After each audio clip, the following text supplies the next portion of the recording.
Michael Elefante is joining me here today. Michael, I really appreciate you giving us a moment. And if you haven't heard of Michael, he has retired by the age of 27 through the use of short-term rentals.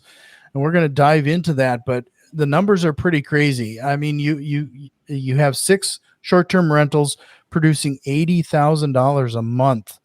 In that, those numbers are frankly almost too good to believe. I mean, but we're going to see how you accomplish this. And we're also going to be talking about your social media marketing, because you do have quite the following on quite a few networks. So I appreciate you diving in here today. Yeah, thanks for having me on. I'm looking forward to it. It'll be a good conversation. So Michael, you probably have told this story a million times, and I'm frankly, I don't want you to have to spend too much time on this because I'm sure you're tired of telling it, but could you kind of give us a truncated version of how you found your way to the niche of short-term rentals? Yeah. So long story short, I was an athlete through college, didn't really know what I wanted to dive into post-college. So like a lot of people, just took an entry-level job into the field of technology sales. I had some family friends and some people in my family had been in the industry. So it was just an easy way for me to get started. Really quickly learned to hate it, honestly, like 70 to 100 cold calls a day, working up the corporate ladder. So then I started diving into books and YouTube, learning about real estate investments. So over the next several years, I did focus on my income, changed jobs a couple times, worked up to inside sales, outside sales, saved up a bunch of money. And then when I was finally ready, or at least I felt ready to make the first investment, I thought I was going to go down the small multifamily route, maybe buy a duplex or house hack. I had just moved to Nashville, Tennessee, which is a pretty hot tourism spot, and learned about short-term rentals and Airbnb. And I'm a numbers guy. I like to keep things really simple. So I just started diving into the numbers, the average daily rates, the occupancy rates, and what I could purchase a house for. And I was like, if these numbers are right, like I'm all in. So we got one property, saw the bookings come in. And then ever since then, we were just solely focused on short-term rentals. The cash flow, the cash on cash return is just incredible. And what's really cool about today's day and age is you can leverage technology to, still an active source of income, but you can make it relatively passive. So by leveraging certain applications or software, we've been able to grow to 6 properties in under 3 years, and only spend a couple hours a week managing them. Interesting you bring that up. When it comes to technology, I don't know if you find it to be the situation, but I sure have. Whether you're real estate investing or a realtor for that matter, it seems like our industry is a bit behind when it comes to technology adoption. Yeah, I think that's true. And even some of the legacy, property management organizations still to this day have guests come and pick up physical keys from an office. And I think there's apps that'll even change the door code for people to get in. But I think you're right. It just in general, I think real estate, tends to lag behind a little bit. And it's kind of in the same field as banking. It's a little bit slower to adopt new technology. And I think it's starting to pick up, which we're seeing in the industry today. But I think it'll get better in years to come. Well, if you don't mind, could we start at the very beginning of like an acquisition and through the management of the property and what in those expectations? Like when you're looking at a property today, or I understand that you provide this type of help and support to students. So if you're interested in this, head over to BNB Investor Academy.com, where Michael and his team can help you if this is something that you want to pursue. But when you're reviewing a property, Michael, what should somebody consider in those evaluations and running those numbers? Yeah, so a great site to start on is AirDNA. It's the main data hub for short-term vacation rentals. And this has really allowed people to dive in and leverage data in any market in the world, but especially in the US. And you can get very granular, even down to the zip code, and use filters on, I want to look at only 3-bedroom properties in Nashville, Tennessee that sleep 6 to 10 people. And that way I can get a real understanding of the historical data, average daily rates, occupancy trends, look at the top properties in a market, and then use that information to plug into just a basic investment analysis. Because the hardest thing to do with vacation rentals or short-term rentals is forecasting revenue. You're not, looking at average monthly leases, right, in an area of market rents. And a bad property and a really, really good property managed effectively can be the difference of thousands of dollars per month in revenue for a short-term rental. So by leveraging that data and then just running a basic investment analysis and trying to get a little bit more granular can help you be successful right out of the gate. Okay. Well, some of those things that you mentioned that can handle 6 to 10 people, are you looking for larger properties typically? A lot of the Airbnb investors that I've seen, at least locally, it seems like they focus on condos and some smaller units. So when you said 6 to 10, that kind of stood out. Yeah. So one thing for me, I definitely recommend getting started any way you can. A lot of people will start with rental arbitrage, where you don't actually have to buy the property. You could just start an LLC, call it Michael's Corporate Housing Company, approach landlords, so apartments, condos, single family homes, sign a corporate lease agreement where you get permission in the addendum to essentially sublet or re-rent out. So that's a much more cost-effective way to get started out of the gate if you have less money, because you get started with $8,000 to $10,000 pretty easily. But as you scale, I've noticed that once a property's set up, whether it's a 1 or 2 bedroom or a 4 or 5 bedroom property, it takes just about the same amount of effort to manage on an ongoing basis. So if you're self-managing, which I have up until this point in time, I'd rather manage one big property that produces $10,000 a month in cash flow than 4 properties that produce $2,500 a month cash flow each, because the amount of time I'm going to have to spend on the management tasks that I cannot automate is going to be far less with that one property. So after we first started, we got a 4 bedroom and then we got a 2 bedroom. And ever since then, we've kind of just, a little bit more opportunistic in our approach and focused on larger properties that sleep, 10 to 12 people. Okay. You've mentioned it a few times now around automation and when it comes to managing these properties. Can you talk about some of those tools that you're leveraging to make this as easy a process as possible? Yeah, the number one thing to use is a property management software. And this is incredibly useful if you list properties on multiple OTAs or online travel agencies such as Airbnb, Vrbo, Booking.com, or a direct booking site. So if you think it could be a little bit time consuming or complicated to get a booking on Airbnb, and then I have to go manually block the same dates on Vrbo or another calendar, and then I have to message the guests, reservation confirmation, check-in instructions, guidebooks, checkout instructions, and then review them. A lot of these tasks used to be manual things to do. So with using a property management software, I currently use Guesty for Hosts, and my property management organization uses Guesty for Pros. They have a lot of different integrations, but I can host everything from one central hub, and everything communicates from there. So I can do not just calendar sync, but I can also do automated messaging, and it'll send on each respective platform. So I can and I get receive messages too. So I can manage everything from one single pane of management, which is amazing. It'll even auto review guests for me on Airbnb. And then I could look at income reports and like analytics and things across all platforms from that one central hub. So it's quite useful. You said the platform's name pretty quickly there. What was it called? The one I currently use is Guesty for Hosts. Okay, and then Guesty for Pros is the one we use for our PM organization, which is really more built or geared to an organization or somebody who has probably like 5 to 10 properties or more. I would say you'd probably want to move to that one. It's a little more efficient and has more integrations with other software. So outside of this platform, is there any other tools that you've been leveraging? Because what definitely I have found, especially when you're starting in short-term rentals, one thing that people have a hard time breaking through is simply being noticed on Airbnb, because they're competing against somebody like you who actually knows what they're doing. Yeah. Well, as far as automation is concerned, pricing is a big one. A lot of people fail to maximize the revenue or cash flow potential because they don't leverage an intuitive pricing software such as Price Labs. Another good one is Wheelhouse that a lot of people use. This enables you to put in a whole slew of customizations specific to your property, and even do like tiered minimum night stays, tiered pricing. You could set seasons, among a ton of other inputs.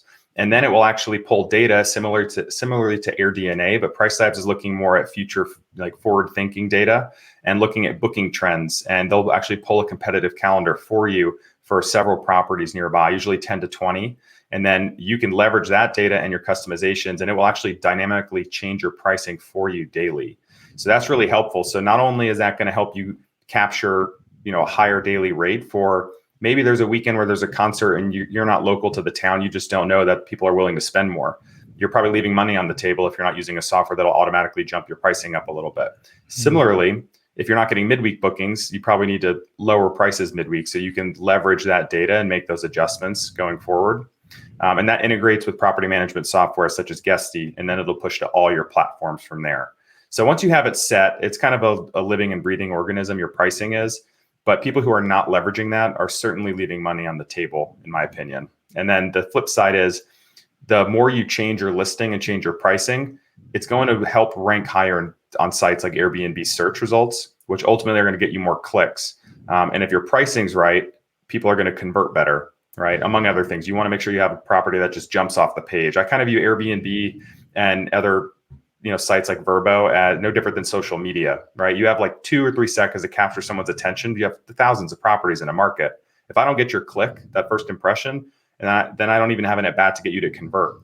But Airbnb is very analytical. So they'll look at all that information, the conversion rate, and they'll say, oh, Michael's property makes me money, and guests review it often and have a lot of 5-star reviews. I'm going to promote him higher to make guests happy and make sure that we're making money as a company. So all those things kind of play into it.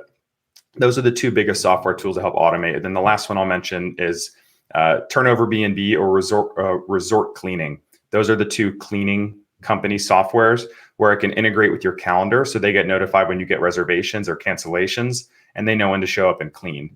That way you don't have to be sending them screenshots or texting them, hey, there's a clean today, are you showing up? So most of that's automated. Our cleaners know when to show up. They don't miss turns. And it's really very helpful. That shaves tons of hours per week of time off your plate. That cleaning service, is that a national company, or is that you're locating or sourcing those locally first? Yeah, so you can source cleaners on Turnover B&B. The only downside there is the cleaners have to be on Turnover B&B already. But you can work with a local cleaner, right? You can network around, ask, put out a job listing, however you want to source those cleaners, and then get them to adopt a software like Turnover B&B, which is very simple. There's a phone app for it. You can go on a browser.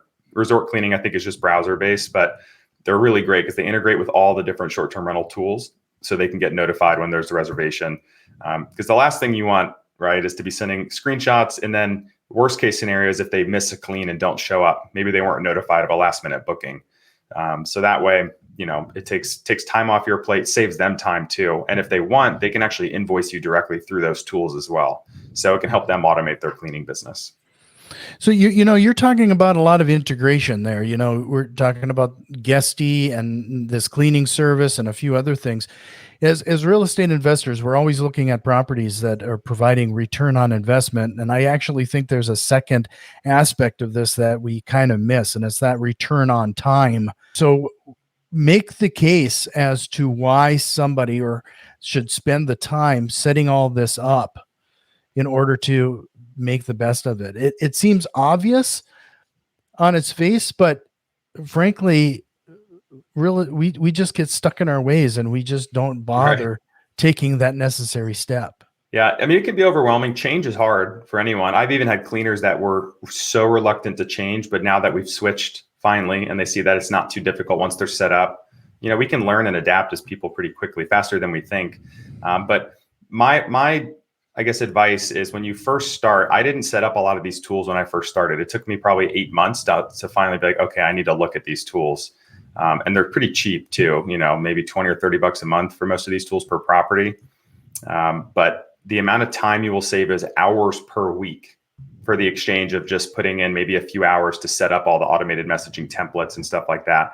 And what's awesome about it is once you have it set up for one property, you know how to do it for the next one, but you can leverage the same messaging templates and the same things that your inputs on price labs, just tweak a few things that make it specific to the next property. So each time you're already going to know it's going to get quicker as time goes on with each property you onboard. So through your BNB Investor Academy.com, do you guide people through this process, how to get the integration set up and just set it and forget it, get things done? Yeah. I wouldn't say it's never quite fully set it and forget it, because you want to come back in and make tweaks when you feel necessary, mainly in the pricing section. But Guesty for hosts for me, set it and forget it 99% of the time. It's awesome. And then with the Academy, I walk you through the entire short-term rental life cycle. So how to research for your first property, how to do market research, how to leverage AirDNA. I do a complete demo of that tool. And then depending what strategy you want to go with, I cover all of them, right? Buy and hold, rental arbitrage, co-hosting or managing for someone else essentially, or partnerships. acquisition, and then setting up, right, how to design the property for success. A lot of people slack on design and don't understand the return on the investment into design, because that's how you're going to make thousands of dollars more per month, by selecting the right property and then placing the right amenities and having amazing photos, because that's what's going to get people to be drawn in on your listing. And then on the back half of the academy, I walk through all of the software tools, demo everything, provide all my resources, the templates, guest books, all that fun stuff for the day-to-day management. Yeah, it's funny you bring up the photos. I always find it, I don't know if I take some sick entertainment out of the fact that you see these people, they spend a ton of time getting this space like perfectly set up, and then they shoot it with an iPhone SE or something. It's like, what's going on here? Yeah, for sure. And yeah, some have had vacation rentals for a decade, and they're blurry images, and it's like people are going to scroll right past that. And not, even if you have an amazing property, I've seen reviews on people's properties like, this property was amazing and it was way better than I expected. And even having good photos can help you have a higher average daily rate, not just occupancy and get bookings, but people are going to get the full picture of your property. If the lighting's right, it's intriguing. Like, it draws you in. And again, if you don't get that first click, you have no opportunity. And if people are passing through your listing, you're going to start to rank lower and lower in search. And if you're not making Airbnb money, you're not going to get promoted on their site. But you're right. Even if people that think about like flipping a house or something, if you're going to list it on the MLS and put it out on sites like Zillow, you're going to spend all this time and money on that, or a short-term rental, and then not spend $300 on professional photos, because that makes all the difference right there. You know, I've had it on the other side bite me in the butt, because we do flipping as in my market on it. And we have a professional photographer that does a fantastic job, goes in there and takes all the photos. And then we've gotten feedback saying the opposite. The photos make it look better than it is. Yeah, I guess that's a little bit tougher, right? Because if somebody's just looking to rent, they may book, I don't know, maybe they're like, wow, the photos looked a little better, but we're still had a good time. But if someone's looking to buy the property, that can be tough. I guess I could see where you're coming from there. So you mentioned amenities. Are there amenities that you add to your short-term rentals that might surprise people? Yeah, actually, it's different in each market, which is kind of makes it unique. But I really like to go on AirDNA. This is like the simplest way. They have a top property section. Two things here. You can see on a map where all the top properties are located, the top 1 bedrooms, 4 bedrooms, 5 bedrooms. You can use all these filters. So I'm going to look at where they're clustered on a map. In an urban area, in a vacation market, they're often clustered in like 2 or 3 pockets. And so that's how I hone in, or work with a real estate agent. Hey, I only want to look here for a property, or within a certain amount of miles to here. Even if I have never been to a market like Nashville, there's probably good and bad parts to town. So I want to know where people want to rent and where they're spending the most money. Number 2 is to scroll through the listings, because you have links to all their listings through AirDNA, and look at all their photos. You're going to notice what amenities they have in common, and then what themes they have in common. So I like to cherry pick those amenities and themes, but then create a unique experience where mine's slightly different and gets people intrigued to look at mine. So in Nashville, we've done things like interactive murals to create an Instagram moment. People will book a place for a special occasion, like a bachelorette party, to take a photo. Like one, we have big butterfly wings. It's called Butterfly B&B. It's free marketing. We've had dozens of people take and post photos of that and tag us or not tag us, which is cool. In vacation markets, it's all about amenities, especially in the mountains or the beach. Like, you want to feel like you don't have to go anywhere to have fun. So it could be like pool tables, ping pong tables, a theater room. Any outdoor space you could take advantage of is awesome, because people like to spend time outside. But I like to do things where most people don't have it in their own home, so they're willing to pay more for it while they're on vacation. A hot tub, a fire pit, an outdoor grill setup, just things like that. Okay. That makes a lot of sense. You bring up the butterfly wings. That's kind of a thing in my market. We have murals painted on walls or buildings downtown. And I see those being posted on Facebook and Twitter all the time. People taking, it makes sense to do something similar in the short-term rental like that. That's kind of clever. Yeah, you can definitely I like to bring the experience of the city that you're visiting, or the market that you're visiting. If you can find a way to bring that in and tie it into the design of the property, even just the color schemes and accent walls. A lot of people fail to spruce up bedrooms in a way to make the photos just stand out a little bit more. A lot of people are just bare bones, all white walls or tan walls. And it's, I want to sell people on why you should rent my place where it doesn't feel like your own home, right? Or somebody's home. I want it to feel like an experience. The second benefit to selling the experience is I don't want to be in a race to the bottom on pricing. I don't want to sell people on pricing because that's just going to increase the competition pool, right, in my local market, especially as more people jump into short-term rentals and market saturation continues to increase. The top 10 to 25% of performing properties are always going to get booked at premium rates. And then in the off season, we're going to get booked and the other ones won't. So I think the people that struggle are going to be that bottom tier of properties. You brought up market saturation. I think a lot of people, I mentioned before we hit record, like, I don't understand TikTok. I don't understand my YouTube channel is finally growing a little bit, but it's been very slow. Most people will make the excuse that it's a saturation at this point. I get that with Airbnb as well. Do you feel like we've hit a saturation point, and is this the recommended solution for those people looking for financial freedom? Yeah, I still think there's a ton of opportunity. I wouldn't jump at certain markets that have grown drastically during the peak 2 years of COVID, because there was a huge market shift in travel. No urban areas very rarely got much traffic during about a year and a half of time. And it all shifted to just outside urban areas, either big or medium or even small size markets. So a lot of investors switched to the focus on those markets, like the Smoky Mountains of Tennessee. So the pricing has shot up drastically, right? Not just from other market factors, but also from just more investors looking, or more vacationers looking to be there. And now that some of that market demand has shifted back to urban areas or overseas, it's suppressing the daily rates a little bit. And people who are just looking at the last 6 to 12 months of data on AirDNA, where market rates, average daily rate shot up and occupancy shot up, they have to, have a little bit more modesty in their forecasting, because that's where it can kind of bite you in the butt, is to overpay for a property and then look at a high forecast and assume that's going to be your average. And maybe long-term it will be, but in the near term, I think some people are struggling there. But there's still a lot of opportunity in other markets. One great way to do is go back to AirDNA. There's a splash page on the overview of every market, and you can actually see the past several years, quarter by quarter, how many active rentals there are in a market. So if I look in a place like Gatlinburg, Tennessee, it's gone up by over 50% since Q4 of 2019. You look at a place like Nashville, it tanked. Like, a lot of people sold their properties, turned them into long-term rentals, and then the regulations got a little bit steeper, which kind of presents an opportunity for investors if you can get one that's zoned correctly. And we still haven't reached that peak in 2019 of active rentals. So and demand is back in full force. So each market's very different, but yeah, it could reach a point of saturation in certain areas. So that's why your research up front is really important. Well, you've had some success with your social media marketing. I can't ignore the fact of how many followers you have on TikTok and Instagram, for example. Was that a hard process for you? Did it come naturally, or how much work or effort are you putting into your social media to get the traction you have been getting? Yeah, it's funny you mentioned YouTube earlier.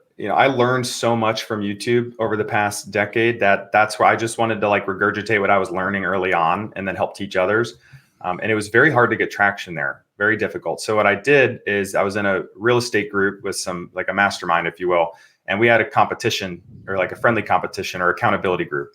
Let's post one video on TikTok a day for 30 straight days. And my goal was to funnel people to YouTube, because that was the platform I wanted to focus on. Another person's was to grow their LinkedIn, and the other person's was a podcast. Well, I had a couple of videos do really well. I was just talking about short-term rentals, being super transparent about our bookings and the numbers and the cash flow. And I think it really held people's attention. So I had a couple do several 100,000 views, and my following grew a little bit. And I was like, this is crazy. So for the next several months, I was still focused on YouTube, and I probably shouldn't have been, because my TikTok was growing. And I was like, maybe I should just focus on TikTok, short form content, because maybe I'm just better at it. I don't know. So that just grew, and I just kind of stuck with it. And then I started to post more on Instagram Reels when I saw Instagram really start to focus to compete with TikTok.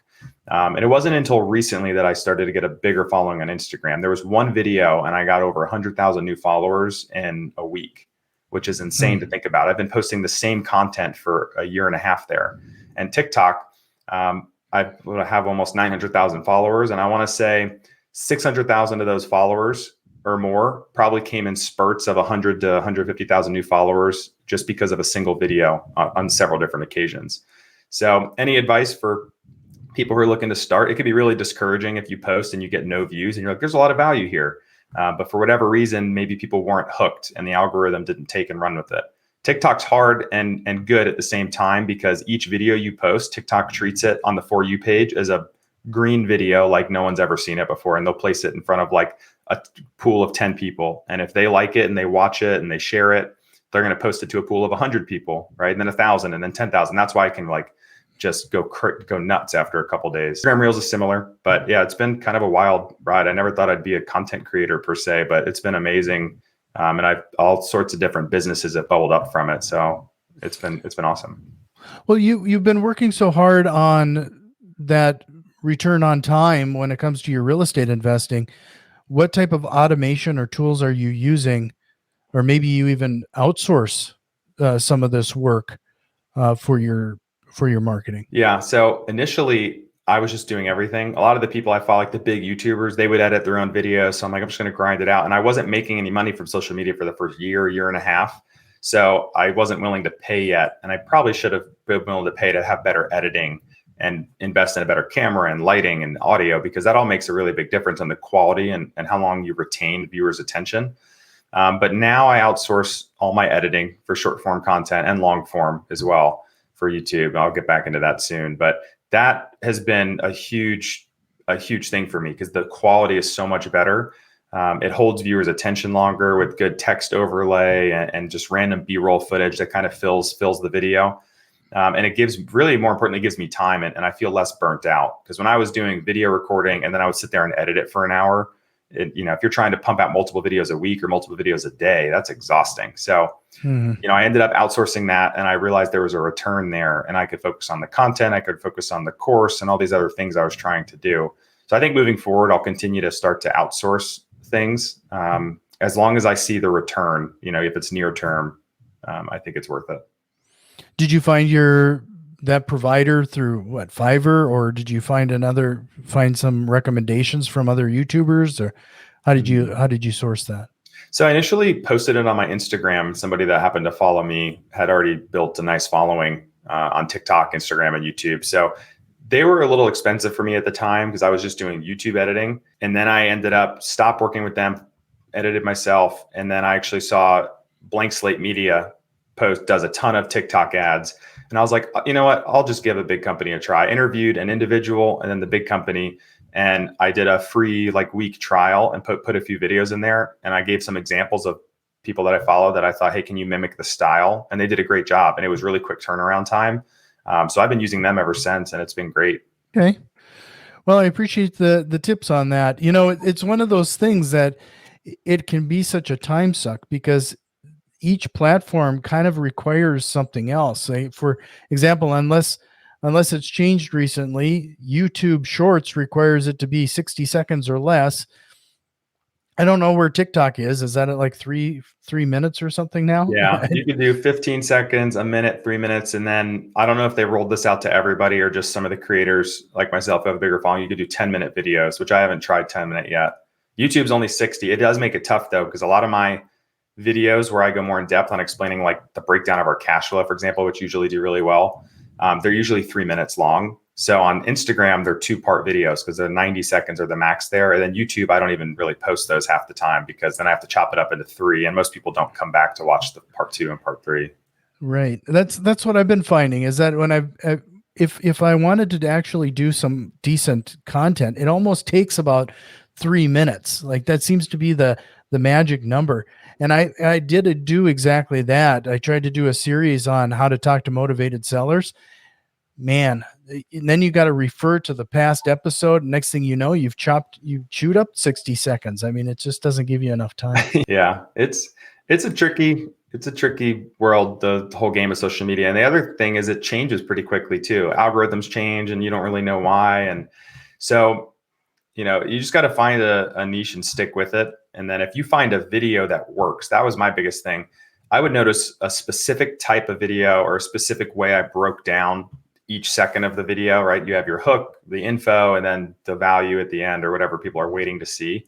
I would just beat that video into the ground over and over and over again. I would just create it, recreate it, in a different style or a different way.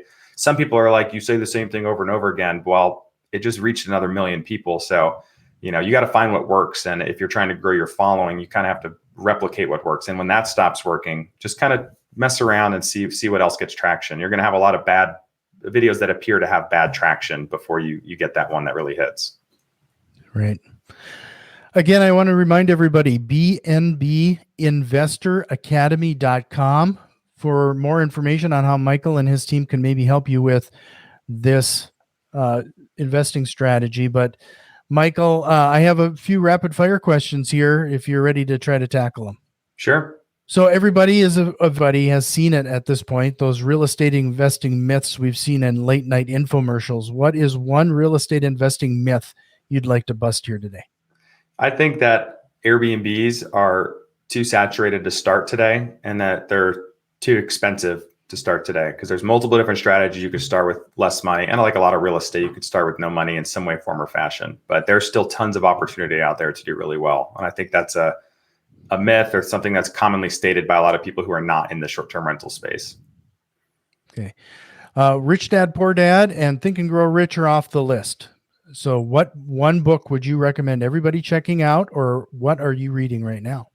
Cash Flow Quadrant, kind of a sequel to Rich Dad, Poor Dad. The biggest takeaway for me there was, learning to grow a business or invest in something that can then you reap the benefits over and over again and stop trading time for money. And then just the idea of what's risky, right? I'd rather risk money in an investment than risk spending the next 40 years working a job I don't like to work. So that was like the biggest takeaway for me. There's lots of good nuggets there.